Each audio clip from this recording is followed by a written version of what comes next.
हाँ जी बच्चों, good morning.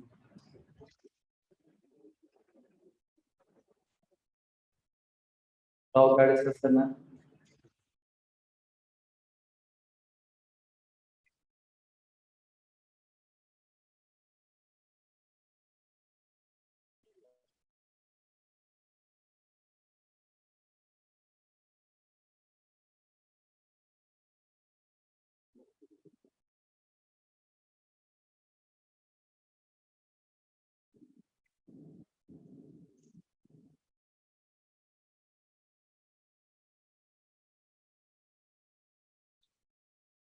मैं एक बार पिछले टेस्ट कर रहा हूँ डिस्कस। सर मैं आपको भेजी हूँ क्वेश्चन, वो मतलब लर्निस्ट वालों में से। क्या चीज? मैं आपको क्वेश्चंस भेजी दूँ, वो लर्निस्ट वाले टेस्ट में से हैं, तो मैंने स्क्रीनशॉट्स ले रखे थे। हाँ भेज दो। ठीक है, भेजता हूँ। जो अपने वाले टेस्ट हैं उनमें से कोई है कुछ कुछ न- डिस्कस करने वाला? नहीं, शायद हो गए थे लास्ट टाइम, पूछ लो एक बार बाकी। आकाश, पार्ट टेस्ट 1 से सारे डिस्कस हो चुके बेटा। अब सोते हुए जागे हो।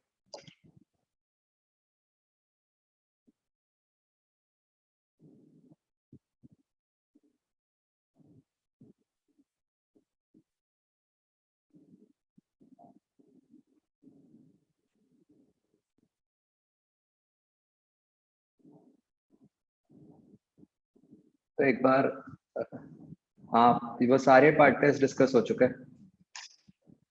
तो एक बार गो थ्रू द रिकॉर्डिंग्स।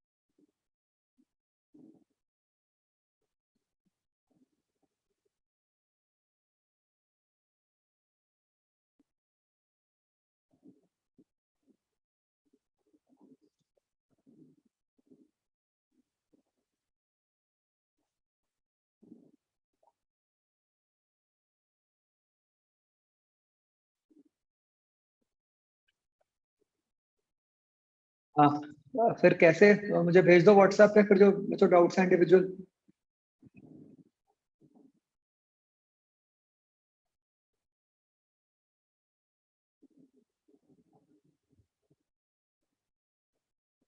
अगर शेयर करना है तो शेयर कर लो, जैसे भी।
फिर इसमें डाउट था।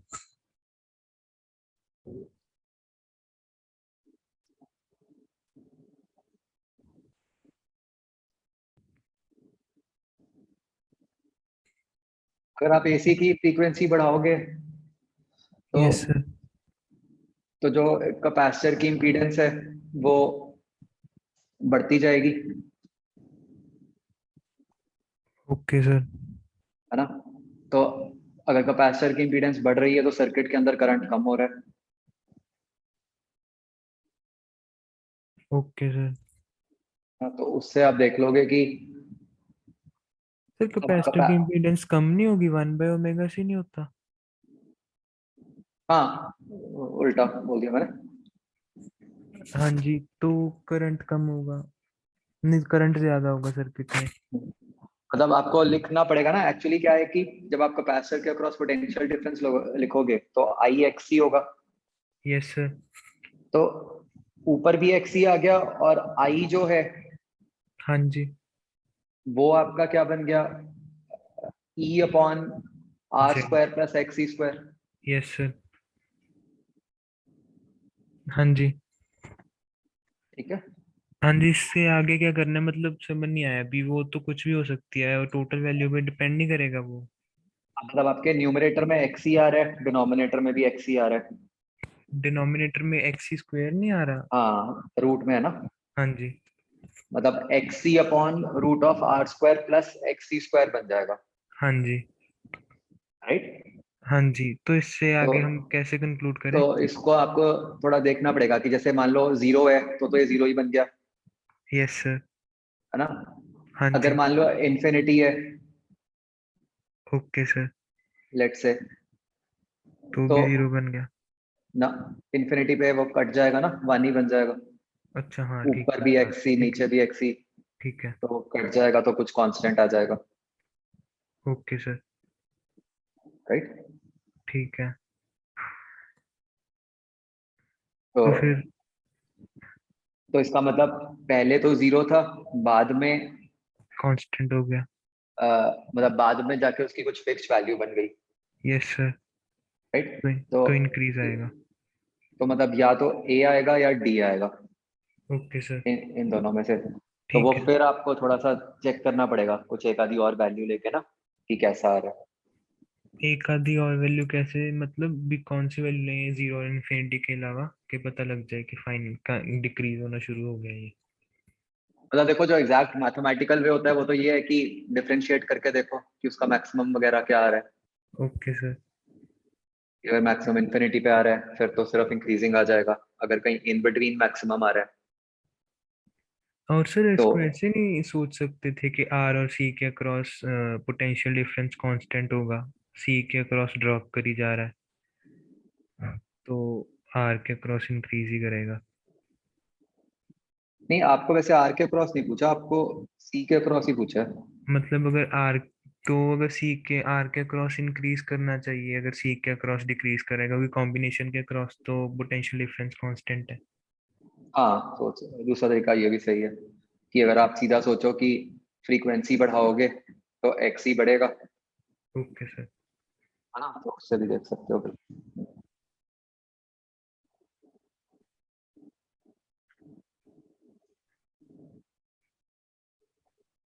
एक सर इसमें डाउट था, इसमें मिनिमम फील्ड बी में नहीं आनी चाहिए, B2 में?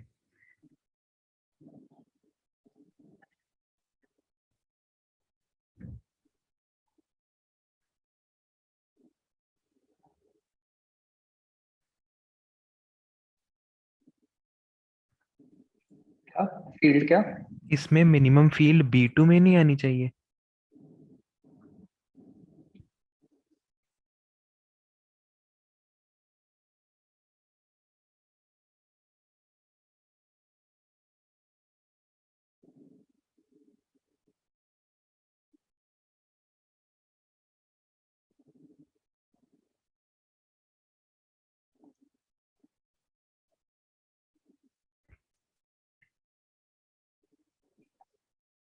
ये तो सॉल्व करके पता चलेगा ना, ऐसे एकदम तो पता ही नहीं चलेगा। नहीं सर, क्योंकि इन्होंने ऐसे कहा है ना, मतलब कि सेम डायरेक्शन में करंट फ्लो कर रहा है सभी लूप्स में। तो फिर हम्म, ये तो ए और डी में तो दोनों लूप्स का ऐड ही होगा, ऐड हो रहा है तो बी और बी और सी में सी। सब्ट्रैक्ट में होगा।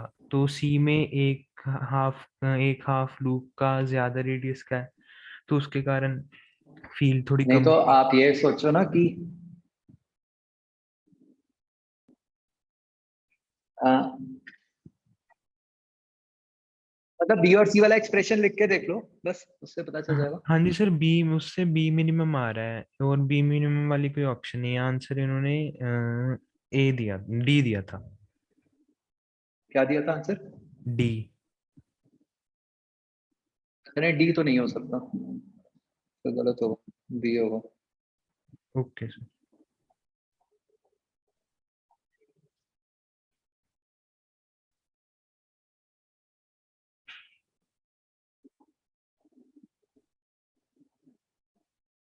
और एक सर ये क्वेश्चन कैसे करना था, आपने कैसे बताया था?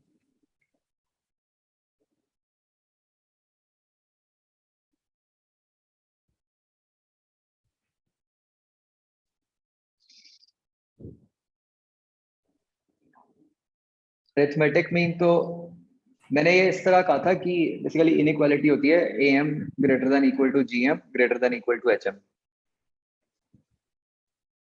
ओके सर, बस यही थे मेरे। एक मैंने आपको व्हाट्सएप पे भेजा था लास्ट टाइम, आपने कहा था मैं बता दूंगा, आप भूल गए। चलो मैं कर दूंगा रिप्लाई। ओके सर, मैं भेजता हूँ।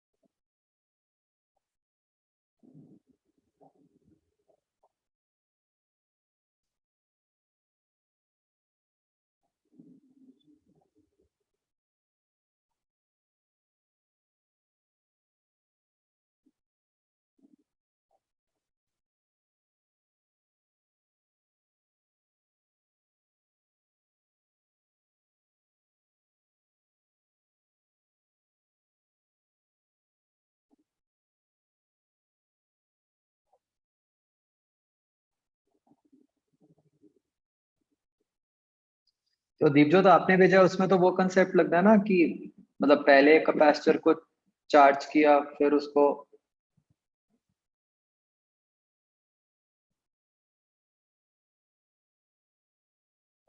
जब हम दूसरे से कनेक्ट करते हैं तो हम निकाल सकते हैं कि कितना चार्ज ट्रांसफर होगा।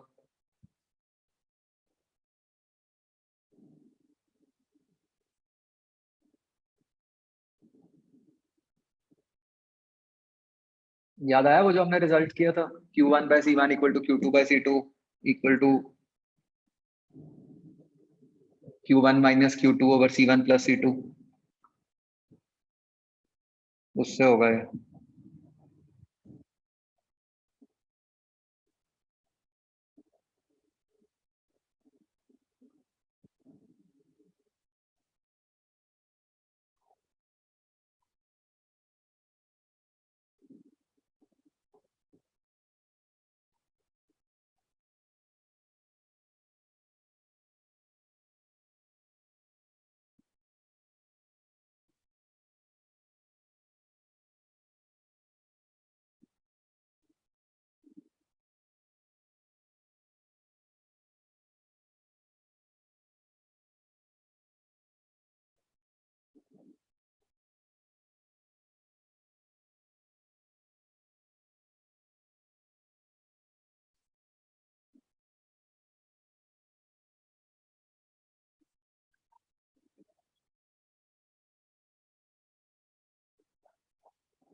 ओजस, ये जो आपने क्वेश्चन भेजा है इसमें देखो, हमें जो बात समझनी है, जिस बात का ध्यान रखना है वो ये है कि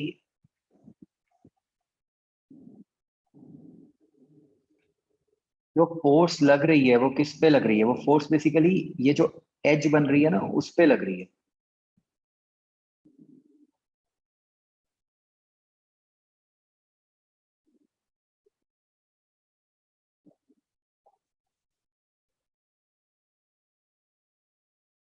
तो हमें कहा है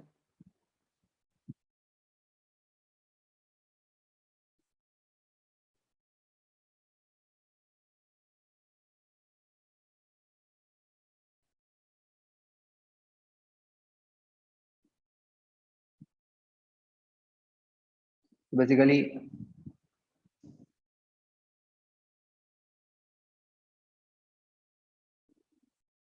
मतलब ये इस तरह से रखे हुए हैं और इसके ऊपर रहेंगे। तो हमें एक तरह से रिंग के ऊपर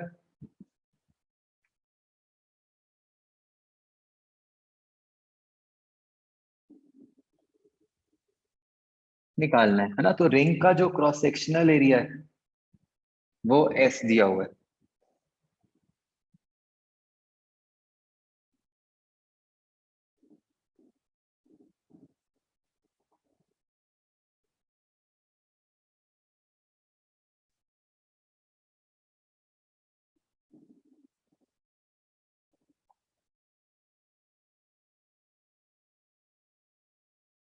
ठीक है।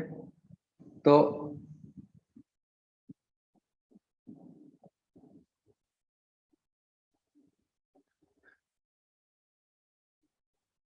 आपको टेम्परेचर चेंज दिया हुआ है, लेंथ दी हुई है। ठीक है, लेंथ का कोई रोल नहीं है। तो जो स्ट्रेस होगा, सबसे पहले तो स्ट्रेस क्या हो जाएगा, वाई,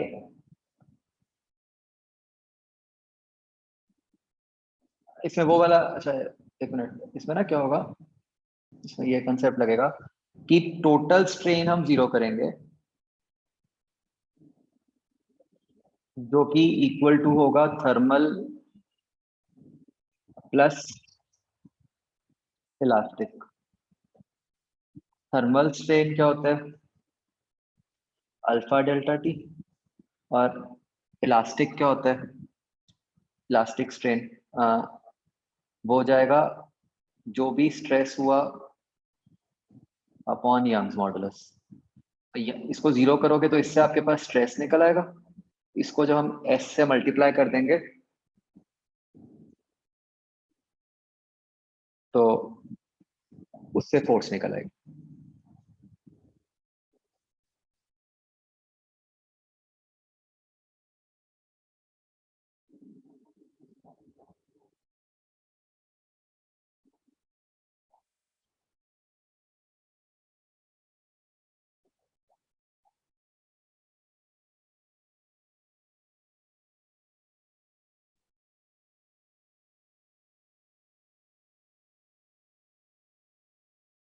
जो अभी भेजा है क्वेश्चन 64,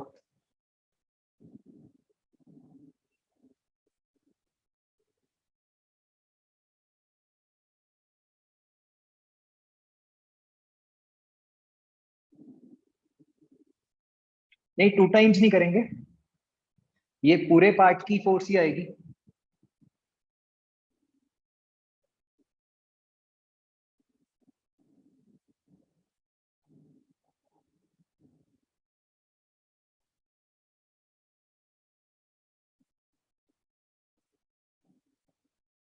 एक सेकंड मैं पढ़ लूं। हाँ 2 से मल्टीप्लाई करोगे, हाँ दोनों पार्ट्स पे लगेगी, ये एक पार्ट की फोर्स आई है।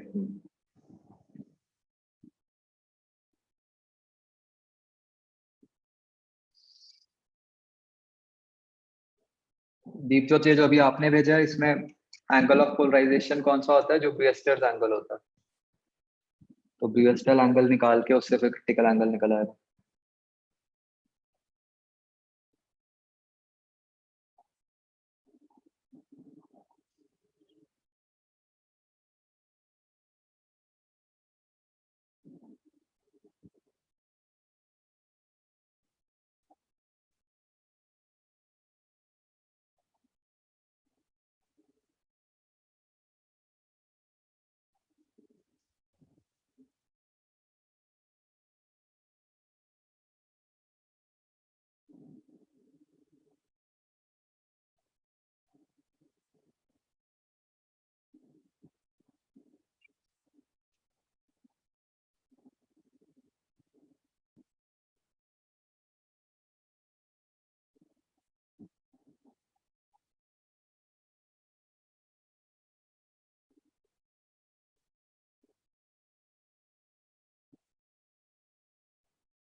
इसमें कुछ मिसप्रिंट है, वो जैसे आपने अभी भेजा, क्योंकि वो तो 8000 तो पहले ही लग जाएगी, वो तो जीरो पे रह जाएगा सारा कुछ।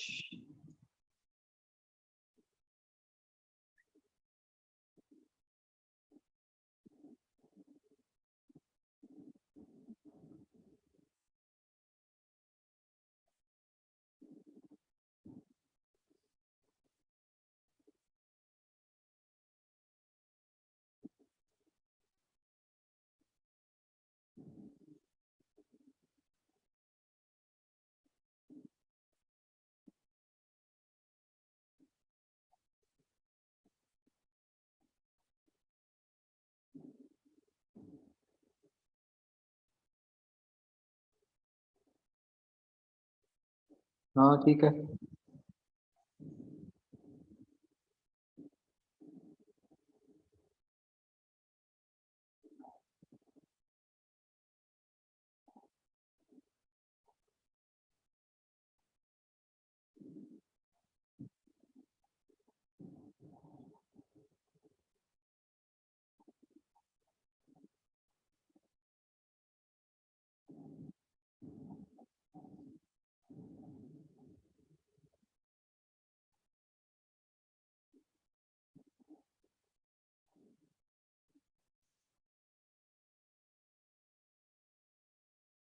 ओके, क्वेश्चन है बच्चों, एक बल्ब है, उसको एक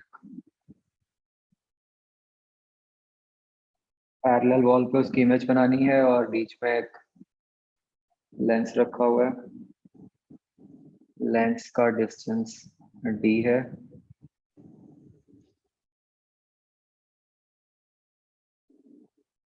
और कुछ नहीं मेंशन्ड हमें, तो हमें लेंस की फोकल लेंथ पे कमेंट करना है कि किस रेंज में हो सकती है।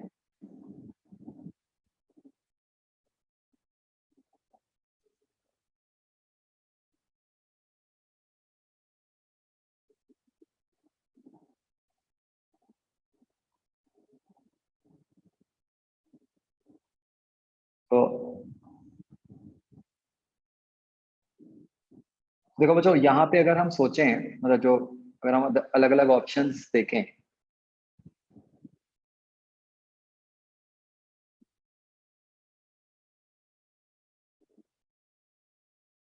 भाई अगर हम ओ की अलग अलग पोजीशन सोचें, मान लो ओ इन्फिनिटी पे होता तो इमेज कहाँ बनती, एफ पे बनती,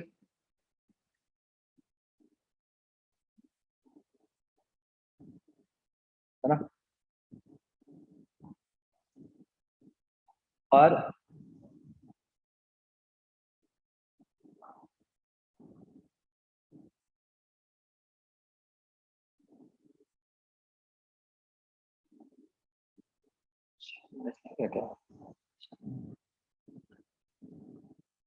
इतनी इंफॉर्मेशन से तो हम कैसे ही कर सकते हैं। मतलब अगर ओ इन्फिनिटी होता तो फिर तो एफ डी हो जाता, और अगर एफ डी है तो उसके हिसाब से तो इसमें कोई भी ऑप्शन नहीं बन रही।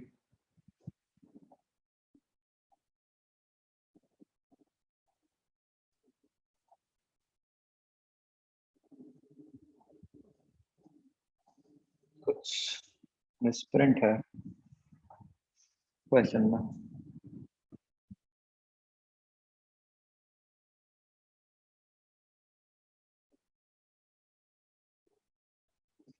आगे मुझे ऐसा लग रहा है इस क्वेश्चन को देख के कि ये शायद उस पे बनाना चाह रहे हैं क्वेश्चन, पता नहीं कैसे, कि जो होता है ना कि ऑब्जेक्ट और इमेज के बीच में मिनिमम डिस्टेंस कितना हो सकता है कॉन्वेक्स लेंस में, जो 4f होता है। ये शायद कुछ उससे रिलेट करना चाह रहे हैं जो कि इसमें नहीं हो पाया जो भेजा आपने। ये मिनिमम डिस्टेंस वाला क्या बोला था आपने अभी? एक कॉन्वेक्स लेंस में ऑब्जेक्ट और इमेज में जो मिनिमम डिस्टेंस होता है वो 4f होता है। Okay sir.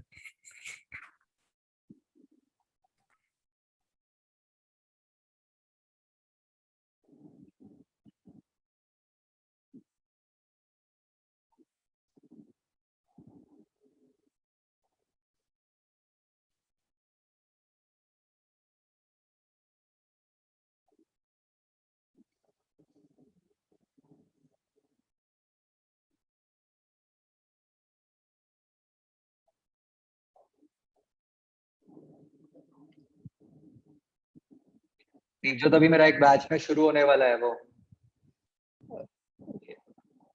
8-10 दिन में, वो लगा लेना क्लास अगर करना है।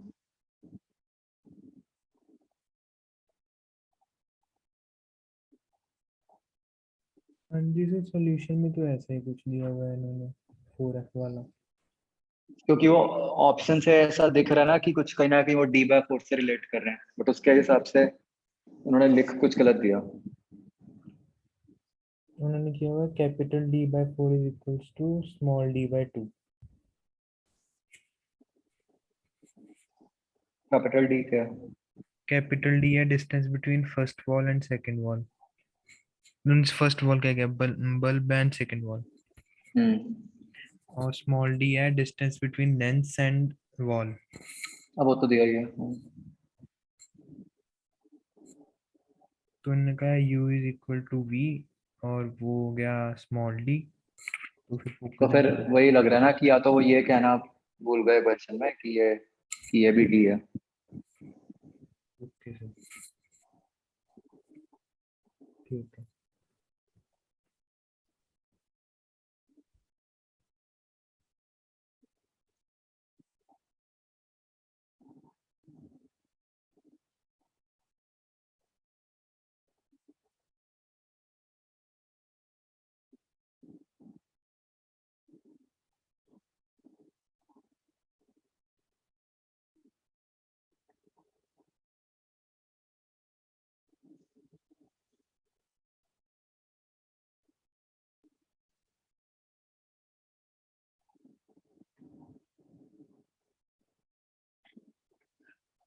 और जस्ट जो आपने पूछा है ना, मतलब हम कभी ये नहीं कहते कि एक बॉडी के पास हीट एनर्जी है। याद करो, हीट तो फॉर्म ऑफ एनर्जी ट्रांसफर होता है ना।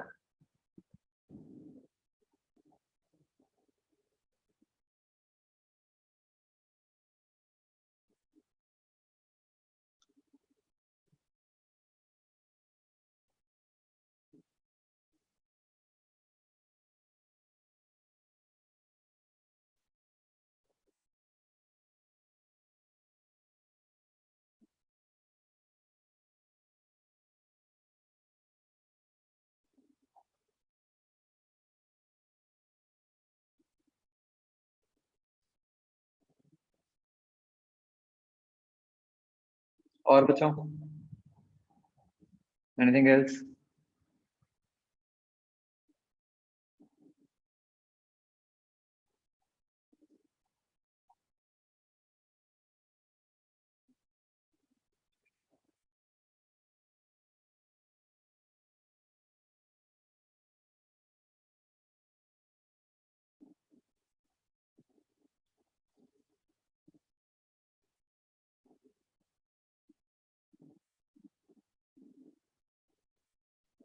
ये सिलेबस में नहीं है तो बस।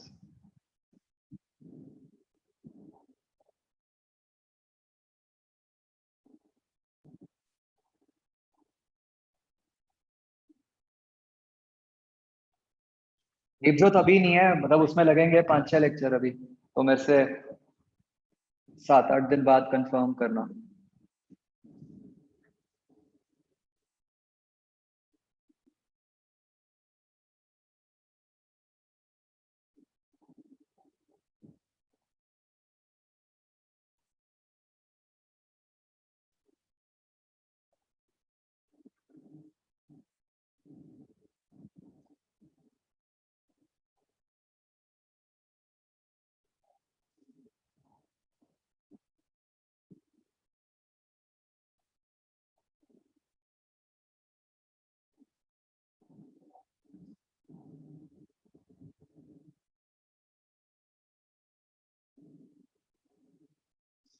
इसमें क्या होगा जस्ट कि जैसे इसमें दिया हुआ है कि heat capacity increases with temperature, तो इसका मतलब जो बॉडी 100 पे है उसकी हीट कैपेसिटी ज्यादा होएगी कंपेयर टू जो बॉडी 0 पे है। अब अगर तो दोनों बॉडीज की हीट कैपेसिटी सेम होती,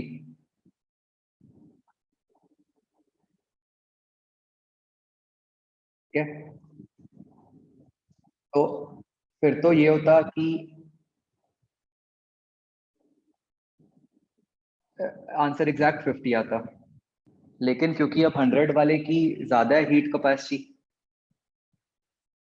तो इसका क्या मतलब हुआ कि आंसर उसकी तरफ होगा। मतलब अगर हीट कैपेसिटी ज्यादा है तो मतलब उसका कम टेम्परेचर चेंज होगा, राइट? तो इसलिए आंसर मोर देन 50 बन जाएगा।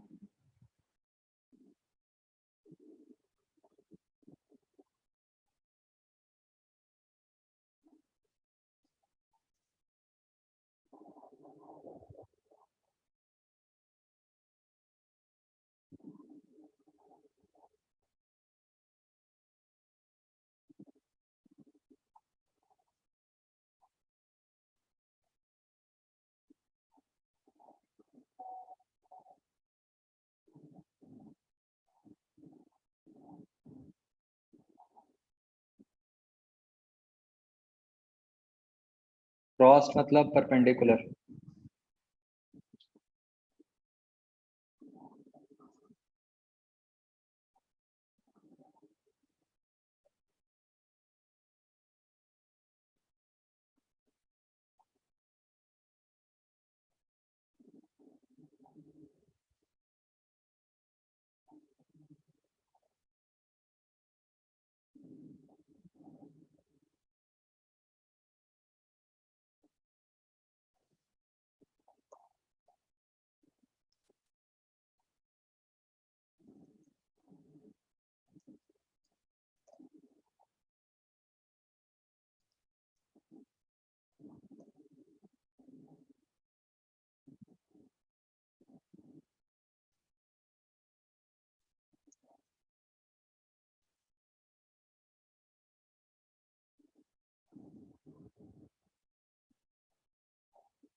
हाँ, और जस्ट जो थर्मल रेडिएशन होती है वो भी यही होती है, इलेक्ट्रोमैग्नेटिक ही होती है, सेम ही बात है। और लेकिन उसका रीजन ये नहीं है कि कोई मीडियम नहीं चाहिए, मतलब वो उसका रीजन ये है कि उसका एक्चुअल मतलब उसका सोर्स जो है जहाँ से क्रिएट हुई है वो इलेक्ट्रोमैग्नेटिक नेचर है, तो मतलब बी आंसर बनेगा इसका।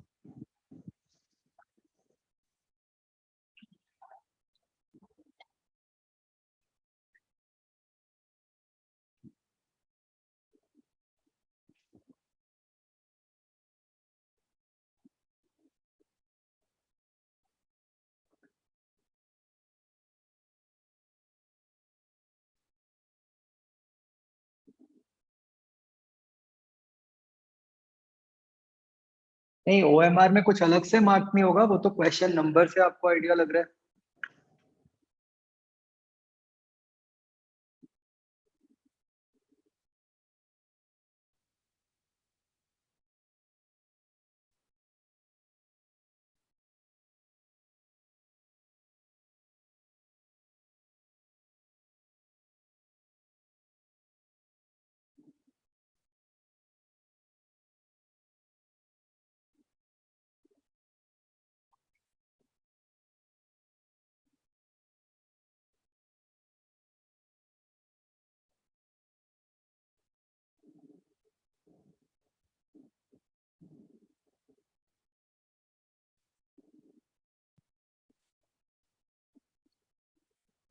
तो दीप जो आपने भेजा उसमें ये हो गया ना, सबसे पहले तो हाफ रह गई, 16 हो गई, फिर 30 डिग्री एंगल है, फिर 60 डिग्री एंगल है, तो 16 into cos square 30 into cos square 60।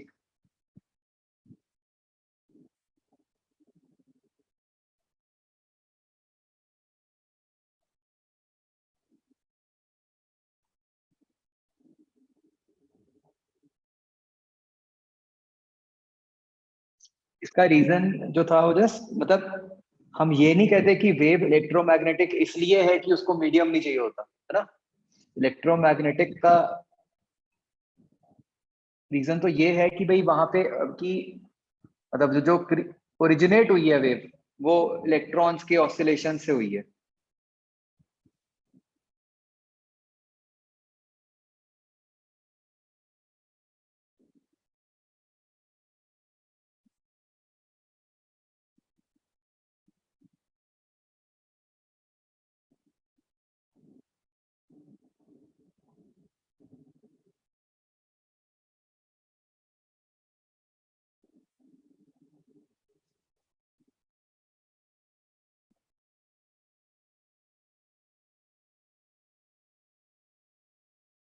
ठीक है बच्चों, डन।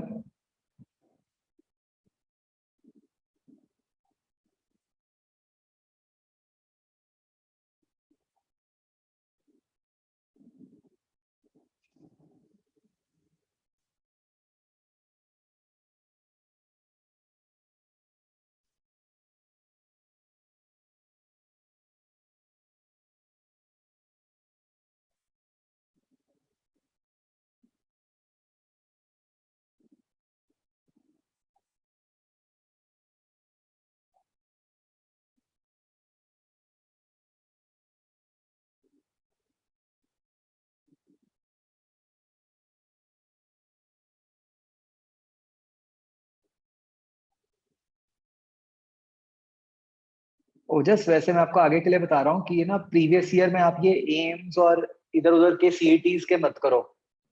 आपका पेपर अब हाईली एनसीईआरटी पे ही फोकस्ड आता है।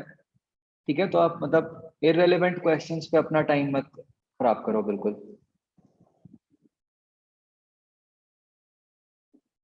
ये प्रीवियस ईयर में क्या होता है ना कि वो, ये असली में पता नहीं एम्स के होते भी हैं कि नहीं, क्योंकि एम्स का कौन सा पेपर आता है, तो वो रैंडमली कोई भी क्वेश्चंस को उठा के लिख देते हैं कि हाँ जी ये एम्स के थे।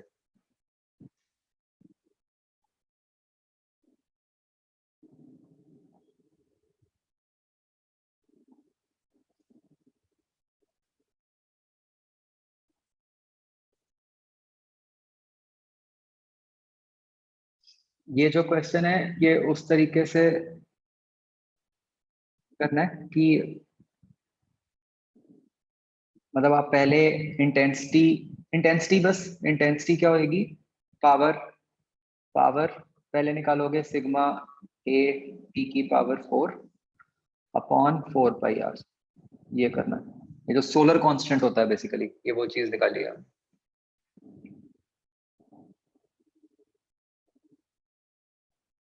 हाँ मतलब चांसेस ये है कि आपका पेपर मतलब बिल्कुल एनसीईआरटी वाला होगा, क्योंकि जेई मेंस के भी ऐसे ही चल रहे हैं।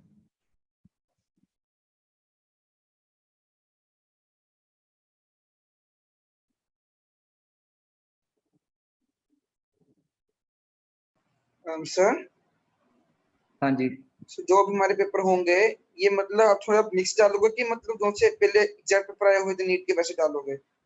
अभी तो ये बिल्कुल जो मतलब नया चल रहा है उसके हिसाब से है। ठीक है मतलब सर। जैसे अभी पिछले 2 साल का पैटर्न है वैसे। ठीक है सर।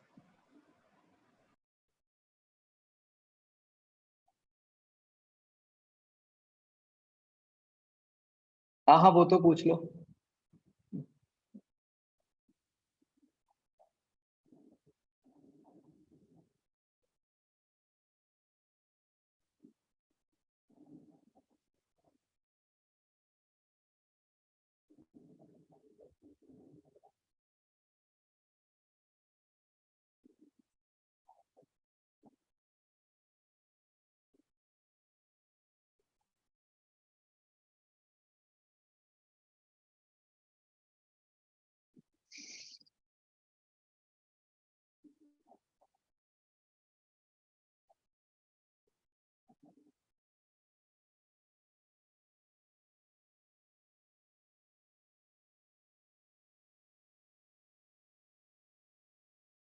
तो ये जो क्वेश्चन है इसमें हीट क्या होता है, delta U plus delta W.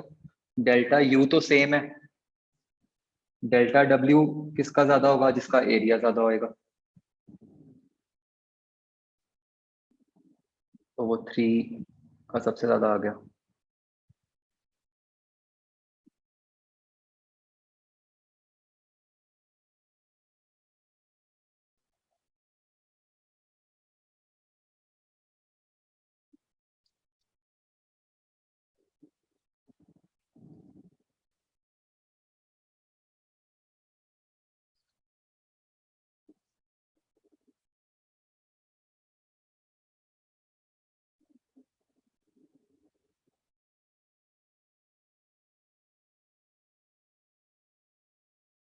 ये भी वैसे ही करना है, देखो डेल्टा यू तो सेम ही है ना, जिस मर्जी प्रोसेस से लेके जाओ, तो आंसर तो ए और बी में से ही आना है। और उसमें से भी सीधा दिख रहा है कि जो 1 वाला प्रोसेस है उसका एरिया सबसे ज्यादा आएगा। तो उसका डेल्टा डब्ल्यू सबसे ज़्यादा आएगा, तो उसका Q1 भी सबसे ज़्यादा होगा, तो ए ऑप्शन आ जाएगी।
और इसमें क्या देखना है कि देखो दोनों एडियाबैट्स गए हैं, और एडियाबैट की स्लोप क्या होती है, गामा पी बाय वी। तो जो ज्यादा स्टीप ग्राफ है, मतलब जो ग्राफ 2 है, उसका गामा ज्यादा होना चाहिए, तो उससे पता चल जाएगा।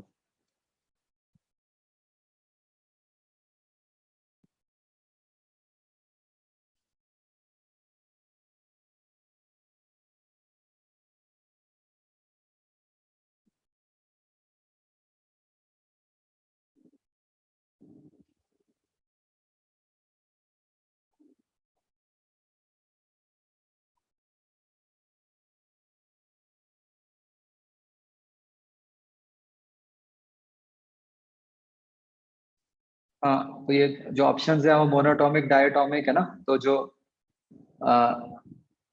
डायटोमिक का गामा क्या होता है, 7/5, मतलब 1.4। मोनोटॉमिक का क्या होता है, 5/3, मतलब 1.6। तो 2 मोनोटॉमिक हो गई ना।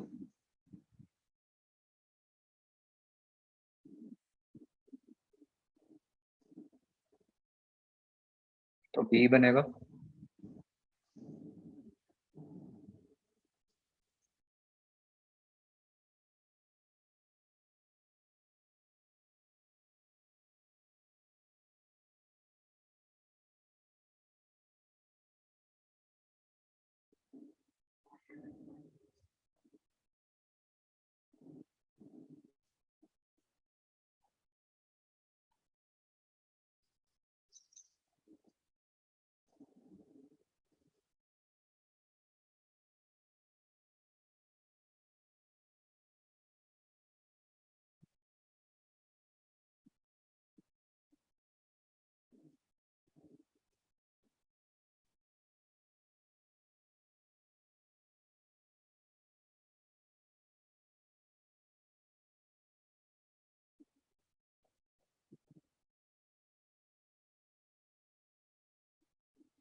हाँ जी, और कोई?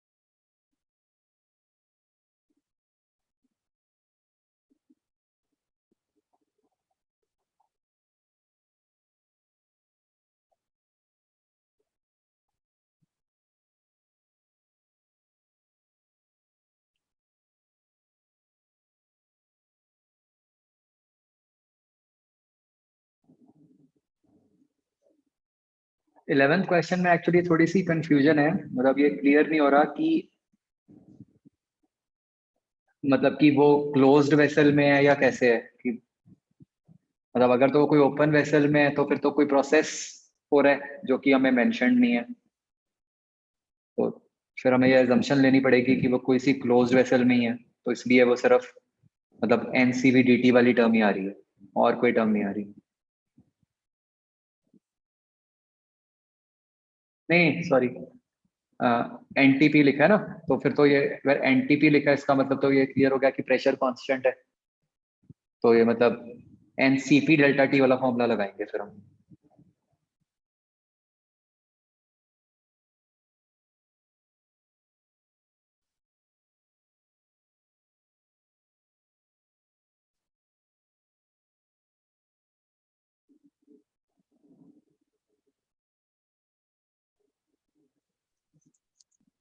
सर अगर प्रेशर कांस्टेंट है तो वॉल्यूम तो चेंज हो सकती है, तो पी डेल्टा वी में नहीं वो तो जब हो जाए वॉल्यूम चेंज, कोई दिक्कत नहीं है। अगर प्रेशर कांस्टेंट है तो एनसीपी डीटी से तो आंसर निकल ही आएगा ना, एनसीपी डेल्टा टी।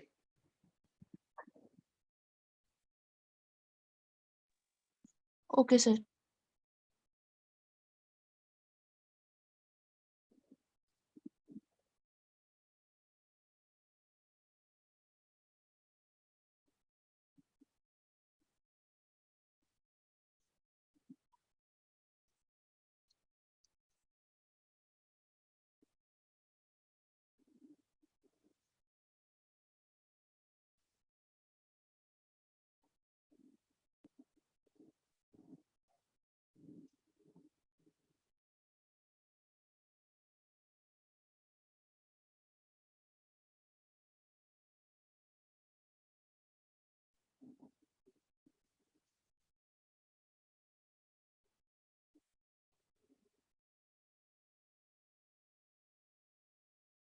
तो इसमें ये क्लियर हो गया एकदम से कि जो इलेक्ट्रिक फील्ड है वो तो वेस्ट की तरफ ही है ना।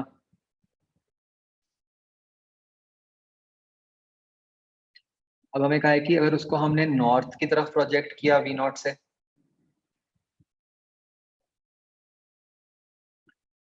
तो भी वो वेस्ट की तरफ ही जा रहा है,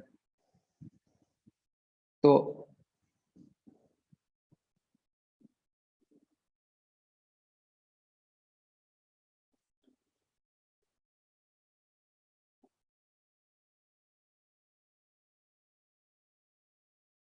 तो अब जो मैग्नेटिक, अब हमें बस सोचना है कि मैग्नेटिक फील्ड किधर को हो सच दैट मैग्नेटिक फोर्स भी वेस्ट की तरफ ही आए, तो क्लियरली मैग्नेटिक फील्ड नीचे को आनी पड़ेगी ना।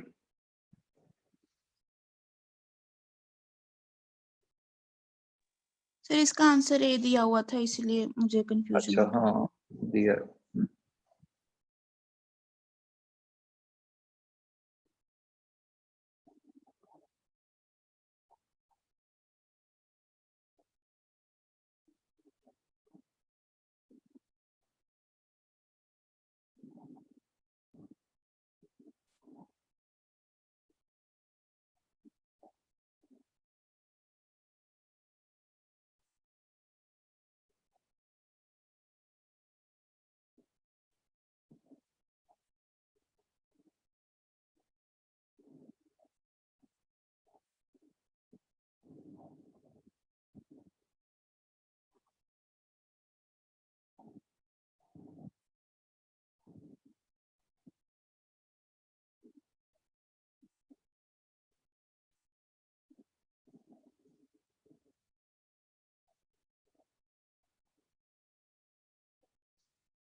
इसमें हमें मतलब इस तरह से देखना है कि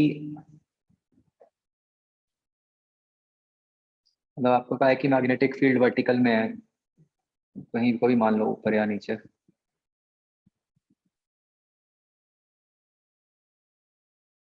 एम जी साइन थीटा ऐसे लग रहा है।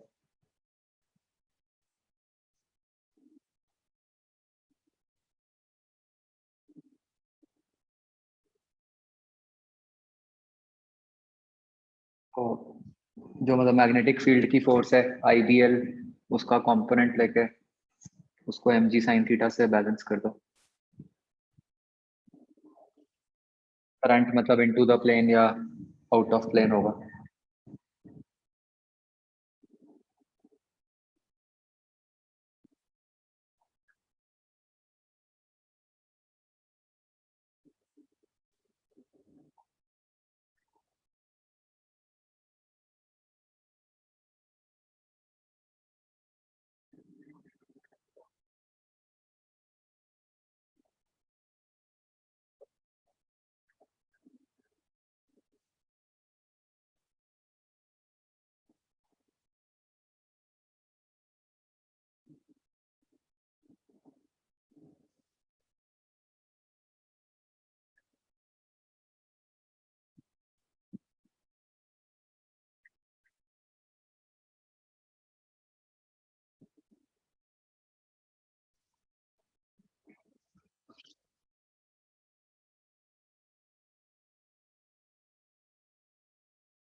ये 8th क्वेश्चन में वो फॉर्मूला लगेगा, वो जो होता है L1 प्लस L2, और क्योंकि ये बाइंडिंग डायरेक्शन ऑपोजिट है तो एक हो जाता है माइनस के रूट L1 L2। तो कुछ मेंशन नहीं है तो फिर के को हमें मान लेना पड़ेगा।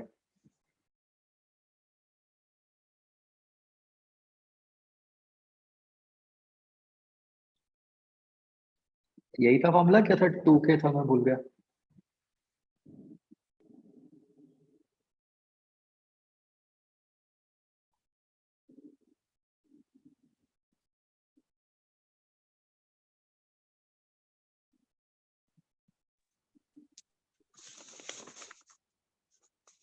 मेरे ख्याल 2k था, 2k ही होता है सर। तो फिर वो 0 बन जाएगा ना। इसका आंसर इन्होंने 2l दिया हुआ है। ये ना वही है, वो डिपेंड करता है कि अब वो इस पार्ट को ले रहे हैं कि नहीं ले रहे, सेकंड पार्ट को, ये जो म्यूचुअल इंडक्टेंस से आता है। एक तरफ उन्होंने लिख दिया कि place very close to each other, उससे तो लग रहा है कि लेना चाहिए। फिर It तो should वैसे be ही clear. हमारे फाइनल एग्जाम जब होगा तब दिया होगा कि हाँ, मतलब फिर उन्हें दोनों को मार्क्स देने पड़ेंगे, जिसने के को लिया और जिसने नहीं लिया। Okay sir.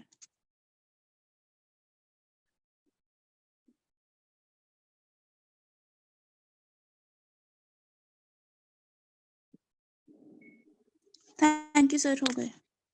ठीक है, चलो, ओके।